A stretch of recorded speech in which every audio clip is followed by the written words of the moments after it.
Up to 11 million Americans, mostly women, are affected by our next strange affliction. But only one has had the courage to bear it all on camera and become an internet superstar doing it. Hello, everyone.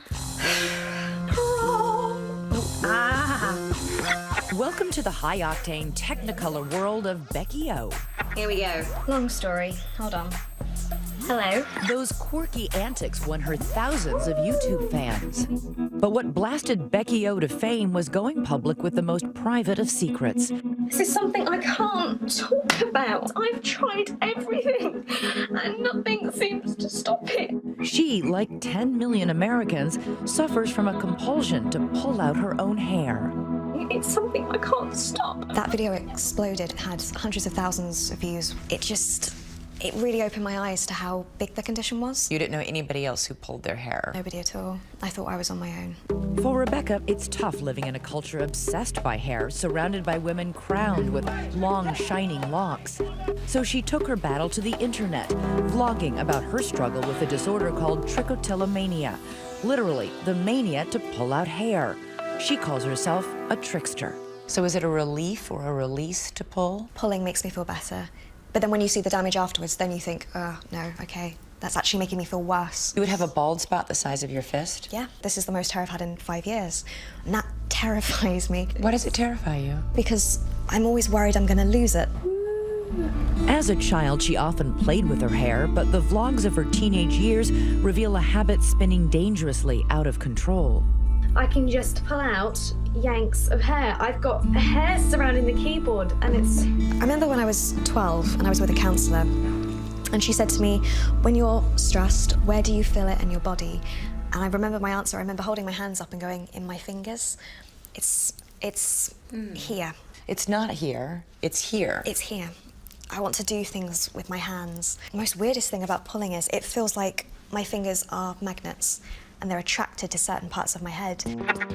Nothing could keep Rebecca's fingers from pulling her hair, not tying her hair up in a turban, or greasing her eyelashes and eyebrows with Vaseline. Even the most extreme measures failed to help. I found just tying my hands to tables or chair legs or to my tummy when I was at school, it stopped me getting to the hair. So that you wouldn't reach up and pull your hair? You get to a point where you're just so desperate. That desperation was often driven by the hurtful comments from her peers at school. If I'd had the hair, if I didn't have this, then people wouldn't have treated me so badly. Worst of all was the criticism from friends and even family members, which she repeated in her vlogs. You'll never get a job looking like that. Don't you realise you're doing it to yourself? Looks like someone went too far with the tweezers. No one wants a bald girlfriend. There were a lot of really Yeah, every single thing. harsh comments. Tricksters receive such severe backlash. Why is that, do you think? I think people don't appreciate that you literally cannot stop. It's not even a choice. I can't leave it alone. It had been a 6-year roller coaster of frustration documented in this astonishing video diary. On the 3rd of February 2011, I decided to shave all my hair off. When I shaved my hair, I thought, right, that's it. The hair's gone. I'm not going to pull again. It's all good. But then I attacked my eyebrows, and they vanished within a week. I have always loved cameras. Oh, and the colour pink. Rebecca, now a superstar in the trickster community, caught the attention of Jillian Coursey.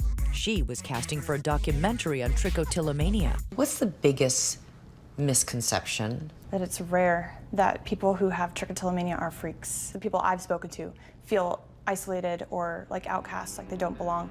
Jillian's documentary, called Trickster, explored the destructive force of the disorder to both mind and body. Kind of feel like putting the wig back on. Unlike most tricksters in the documentary, Sophie Ehrmann pulls hair not from her head, but from her body. The difference between me and a lot of people that just have trick, I'm digging under my skin. Sophie is a photographer and documented her struggle with trichotillomania in a series of disturbing photos. To her, each tiny hair in her leg is a monstrous flaw. What is this? This is literally how close I look at my body. Those are like hairs that are literally like growing. It's gross. I don't like the hair on my body, so... Any of it? No, none of it. I'd rather just be like a baby. So in this effort to get rid of these hairs you think you see growing, you're essentially gouging at your own skin and making it worse. So if you were to take your tights off for me today, where on your legs would you have scars? Like everywhere. She showed me the raw wounds that force her to hide in tights and jeans, even on the hottest days of summer. See how like there are all these dots? Yeah. So those are the hairs. There must be a lot of people who cannot understand why you're doing this to yourself. Join the crowd. Like, I don't really know exactly what I'm doing to myself. I know that I'm doing it to relieve anxiety, but what made me choose to pull out my hair? I have no clue. The cause of trichotillomania is still a mystery, and doctors are still baffled about why it's primarily women who suffer from it. Sophie and Rebecca both doubt they will ever be pull-free. Do I want to stop? Absolutely. Can I? I don't know. Do you think you'll ever stop doing this, pulling? Really? I feel I will be pulling till the day I die. I've been doing it 20 years, I don't know, but it's part of me. Rebecca may never have that long blonde hair that she dreams of, but she's learned to love what she does have, and for now, better control the urge to pull. There was a point I remember when, for the first time in years, I felt the wind go through my hair and it just pushed the fringe back, and I was like, oh, wow, like, happiness. We want to thank all of these brave people and families who let us into their lives tonight. And we wondered if you have a strange affliction that has stumped doctors before, you can let us know on Twitter. Use the hashtag ABC2020.